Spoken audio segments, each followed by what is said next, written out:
Yang menarik di dalam persoalan korupsi, Undang-Undang Tindak Pidana Korupsi yang berlaku ternyata belum membuat definisi tentang apa itu korupsi. Karena di dalam undang-undang hanya dijelaskan tentang jenis-jenis tindak pidana korupsi dan sanksi hukumannya.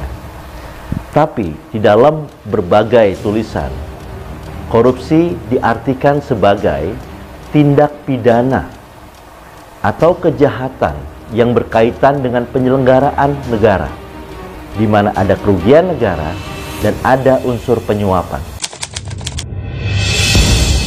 Korupsi terdiri dari dua jenis, ya. Jenis yang pertama adalah korupsi kerugian negara. Hal ini diatur di dalam pasal 2 dan pasal 3 Undang-Undang Tindak Pidana Korupsi yang berlaku. Pada intinya, pasal 2 mengatur tentang kesengajaan, pasal 3 mengatur tentang kelalaian. Unsur-unsurnya adalah adanya perbuatan itu melawan hukum. Melawan hukum artinya melawan peraturan pemerintah. Kemudian ada kerugian negara dan ada pihak yang diperkaya dan diuntungkan. Jadi 4 unsur itulah yang diatur di dalam pasal 2 dan di dalam pasal 3 tentang kerugian negara. Jenis korupsi yang kedua adalah korupsi tentang penyuapan. Diatur di dalam pasal 5 dan di dalam pasal 12. 13 dan seterusnya. Penyuapan ini terjadi ketika ada pihak swasta ya atau pemerintah juga yang memberikan uang kepada pejabat negara. Inilah yang disebut dengan pasal penyuapan. Korupsi jenis pertama yang diatur di dalam pasal 2 dan di dalam pasal 3 memiliki sanksi hukum yang berat. Pasal 2 mengatur ancaman hukuman minimal adalah 4 tahun penjara sampai seumur hidup. Kemudian pasal 3 mengatur ancaman pidana ya dari minimal 1 tahun sampai dengan seumur hidup. Jadi keduanya sama-sama berat. Inilah yang diatur di dalam pasal 2 dan pasal 3 tentang kejahatan kerugian negara, di mana ada transaksi antara pihak swasta dengan pemerintah yang ternyata menimbulkan kerugian negara. Dan kerugian negara ini harus dihitung oleh lembaga auditor yang sah, yaitu biasanya adalah BPK, Badan Pengawas Keuangan, dan juga oleh BPKP, Badan Pengawas Keuangan dan Pembangunan. Sekarang kita bicara tentang sanksi hukum pasal penyuapan yang diatur di dalam pasal 5, 6, 11, 12, dan 13. Ya. Dibedakan di sini antara sanksi hukuman bagi pihak pemberi, yaitu minimal 1 tahun hingga maksimal 5 tahun. Ini bagi pemberi suapnya. Tapi bagi penerima suapnya, sanksi hukumannya lebih berat. Karena penerima suap adalah pegawai negara, adalah pejabat negara, di mana sanksi hukuman minimalnya adalah 4 tahun sampai dengan seumur hidup. Inilah yang terjadi di dalam undang-undang kita. Kedepan tentu harus dipikirkan bahwa sanksi hukum antara pemberi suap dengan penerima suap harusnya tidak terlalu jauh perbedaannya. Karena dua-duanya para pelaku ini, pemberi dan penerima suap, sama-sama melakukan secara bersama-sama. Sehingga tidak adil kalau sanksi hukumannya berbeda jauh. Bicara tentang solusi korupsi, saya memiliki organisasi bersama puluhan teman-teman pengacara se-Indonesia yang bernama KPKku, Korps Pengacara Korupsi. Dan kami di dalam KPKku ini, organisasi ini merumuskan ada 3 solusi untuk menangani korupsi. Yang pertama namanya pencegahan, ya. Yang kedua adalah penanganan. Yang ketiga adalah pemasyarakatan. Solusi yang pertama yaitu pencegahan. Bagaimana kita mencegah korupsi? Kita lihat jenisnya dulu, ya. Korupsi jenis pertama yaitu tentang kerugian negara.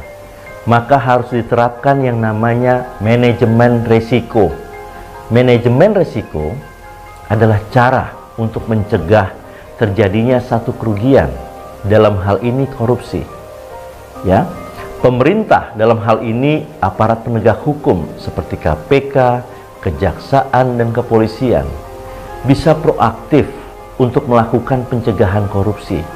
Misalnya, melakukan audit sebelum satu transaksi atau satu tender dilakukan.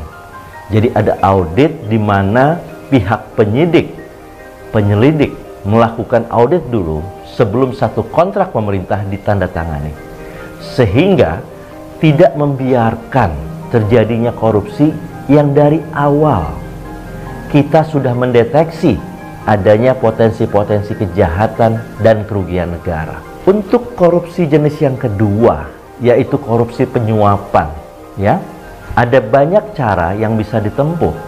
Salah satunya adalah membatasi jangka waktu perizinan, di mana secara umum perizinan di negara kita sangat panjang dan bertele-tele.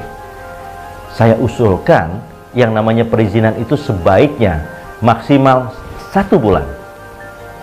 Jadi hari ini permohonan dimasukkan, sebulan kemudian sudah ada keputusan apakah permohonan ini diterima atau ditolak.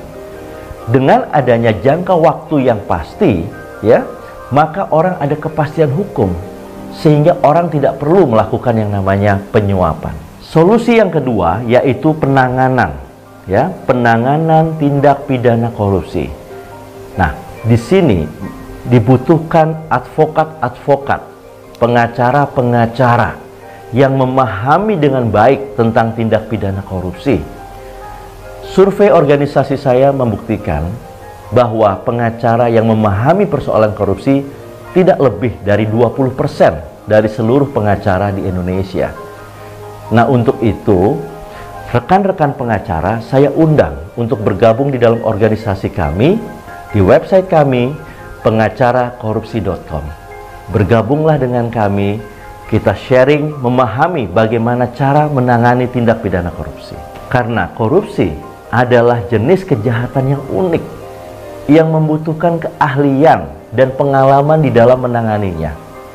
Karena persoalan korupsi ada persoalan yang pelik di dalam praktek persidangan, sangat banyak variasi dan dinamikanya. Oleh karena itu, kasus korupsi harus ditangani dengan pengacara-pengacara yang profesional. Solusi yang ketiga adalah pemasyarakatan. Pemasyarakatan artinya seorang terdakwa korupsi sudah disidangkan, kemudian dia dihukum. Nah, ketika dia dihukum, dia menjadi terpidana dan harus masuk lembaga pemasyarakatan. Nah, ketika orang sudah di pemasyarakatan, dia melalui satu proses, ya, yang dipimpin oleh Kemenkumham, Dirjen Pemasyarakatan, di mana seorang narapidana menjalani kehidupan di situ sekian tahun, kemudian dia nanti akhirnya dibebaskan. Persoalannya adalah kita semua juga harus adil melihat bahwa dari pengalaman saya, para pelaku tindak pidana korupsi ini kebanyakan sangat menyesal, kemudian mengganti kerugian negara, membayar denda putusan bermiliar-miliar. Kita juga harus adil. Uang ganti rugi mereka ini yang kemudian masuk ke APBN, apakah ada jaminan uang itu tidak dikorupsi lagi oleh pelaku-pelaku yang lain? Nah, untuk itu saya menghimbau kita semua duduk bersama, pemerintah, DPR, pengacara, LSM, kampus-kampus, untuk merumuskan bagaimana mekanisme pemasyarakatan yang baik dan juga adil bagi narapidana korupsi. Saran saya untuk mengatasi masalah korupsi, ada pepatah lama yang mengatakan kejahatan itu terjadi karena adanya niat dan kesempatan.